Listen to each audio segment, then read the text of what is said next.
Hello friends, magic care electronics channel की तरफ से मैं विनोद कैनी आप सभी का स्वागत करता हूं। आज का हमारा वीडियो है सोनी के अंदर 3 टाइम ब्लिंक का फॉल्ट। यहां पर आप देख सकते हैं टीवी स्टार्ट करते ही ये 3 टाइम ब्लिंक में चला गया। मतलब 3 बार एलईडी लाइट जो स्टैंड बाई लाइट होती है वो ब्लिंक करती है, बंद होती है, फिर ब्लिंक करती है। इसका मॉडल नंबर है KDL-47W850A।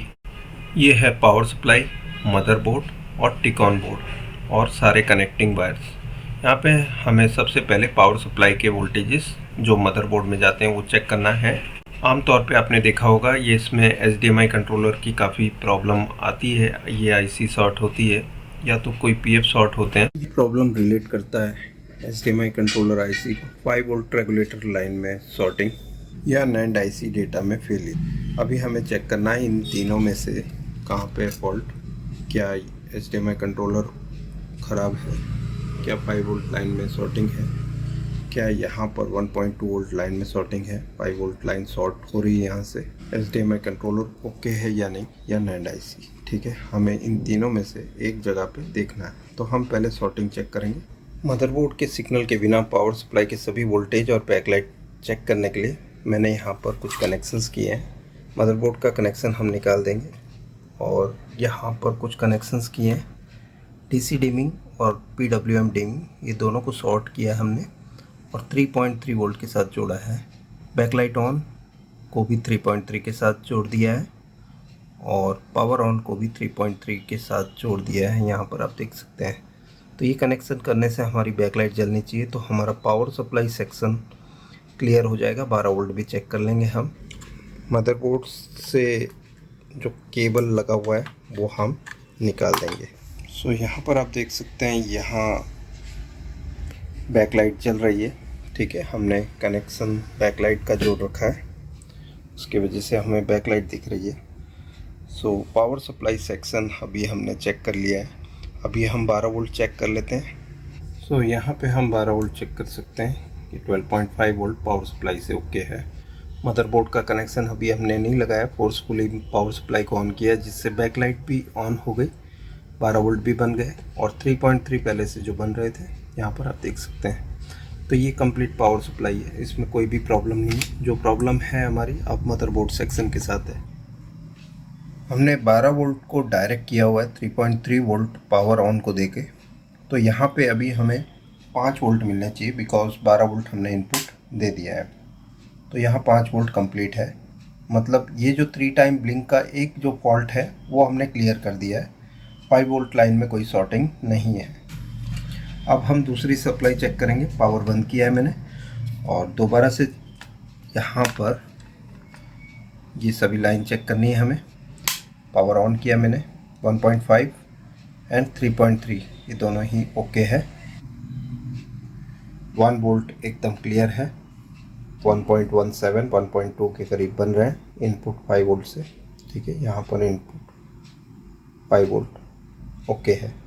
सो यहाँ पे कोई भी गड़बड़ी नहीं है 5 वोल्ट टाइम में। दैट मीन्स अभी हमारा HDMI कंट्रोलर नई आईसी लगी हुई है, कोई प्रॉब्लम नहीं है इसमें।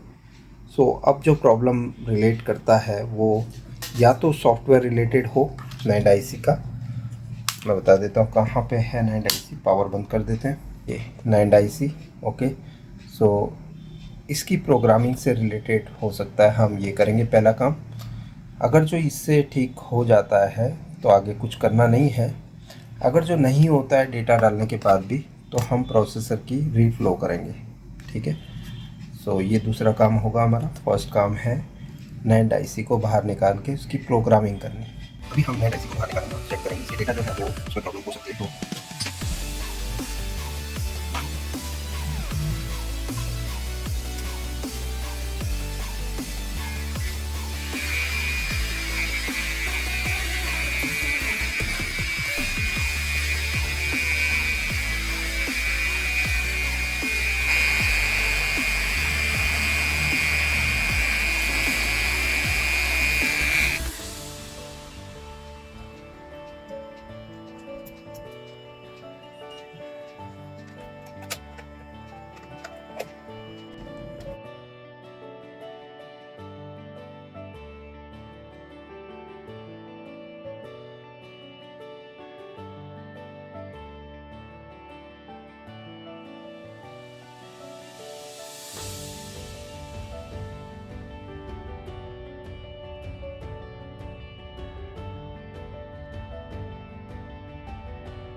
आईसी हमने प्रोग्राम कर दी, आप देख सकते हैं, ठीक है, और लगा दी। अब हम चेक कर लेते हैं पावर देके। नो इंडिकेटर है, ऑन करने पर ऑन हो जाता है।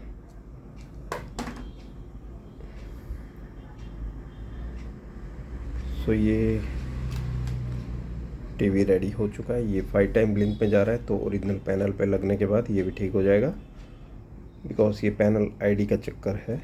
2 3 4 5। सो नैंड फ्लैश में हमने डेटा डाल दिया है। यहाँ पर मदरबोर्ड हमने फिक्स कर दिया, पावर सप्लाई के कनेक्शन कर चुके हैं।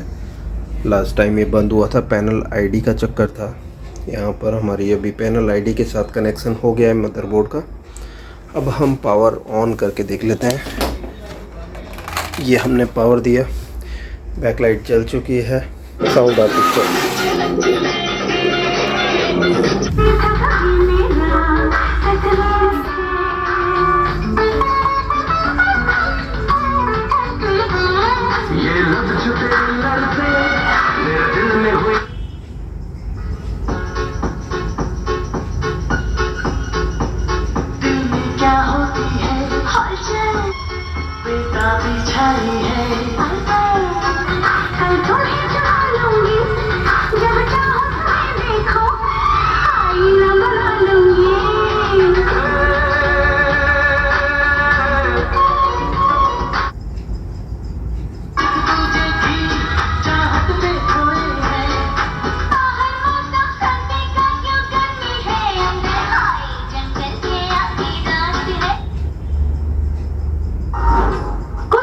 ऐसी होती हैं जिन्हें सुनकर चेहरे पर मुस्कुराहट आ जाती है।